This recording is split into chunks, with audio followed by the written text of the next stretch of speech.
जय श्री विष्णु। भगवान विष्णु का नरसिंह अवतार धारण कर हिरण्यकशिपु मारना।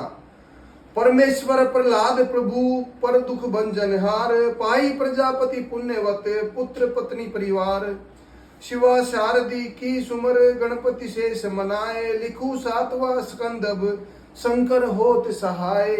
ये सातवें स्कंद की अध्यात्म और उनकी स्थापना है।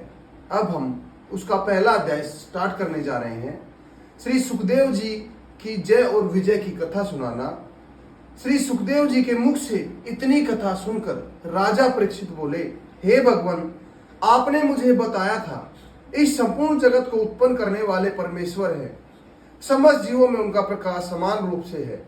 फिर वह कौन सा कारण है जो प्रभु अवतार धारण कर दैत्यों को मारते हैं, दैत्यों की रक्षा करते हैं? क्योंकि जिस तरह माता पिता के लिए संतान एक समान होती है,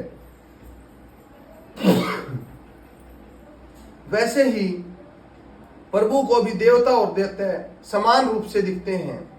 राजा परीक्षित की बात सुनकर श्री सुखदेव मुनि बोले, हे राजा परीक्षित, यह बात बहुत अच्छी पूछी, मैं तुम्हें इसका उत्तर देता हूं, ध्यान से सुनो।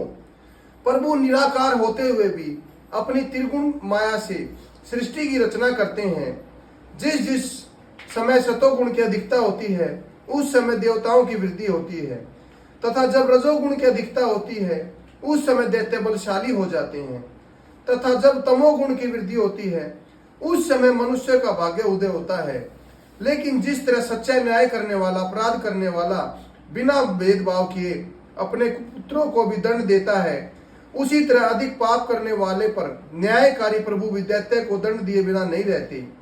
इस तरह माता पिता पुत्र को मारने पर भी मातृत्व एवं पितृत्व प्रेम से उसे छाया में डाल देते हैं।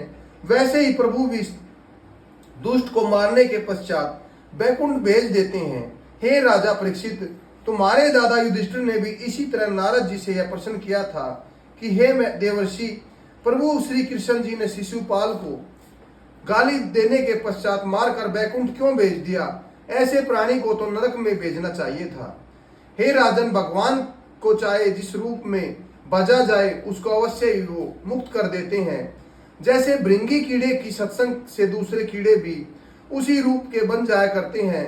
गोपियां उन्हें प्यार समझकर और यदुवंशी उन्हें भाई बंधु समझकर, तथा आप लोग उन्हें सखा मित्र समझकर, भक्त उन्हें